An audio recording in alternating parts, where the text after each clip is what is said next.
এবার কি তাহলে সত্যিই মারা গেল রাজনন্দিনী? হ্যাঁ সুপ্রিয় দর্শক, চিরদিনই তুমি যে আমার ধারাবাহিকের আজকের পর্বে তো আমরা এরকমটা দেখতে পারবো।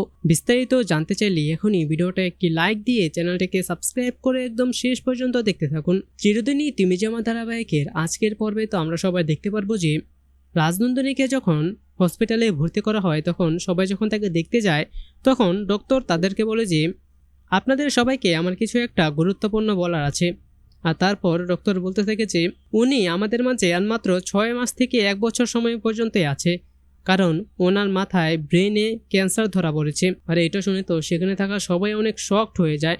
আসলে এটা ছিল মূলত নকল রাজনন্দিনীদের আরও একটি নতুন প্ল্যান।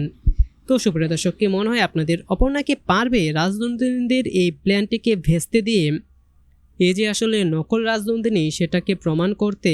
এবং আপনারাও এরকমটাই চান তো? আপনারা যদি এরকমটাই চেয়ে থাকেন তাহলে সেটি নিচে কমেন্টে জানিয়ে দিন। এবং এরকমই প্রতিদিনের সব আপডেট সবার আগে পেতে চাইলে এখনই আমাদের এই চ্যানেলটিকে সাবস্ক্রাইব করে দিন। ধন্যবাদ সবাইকে।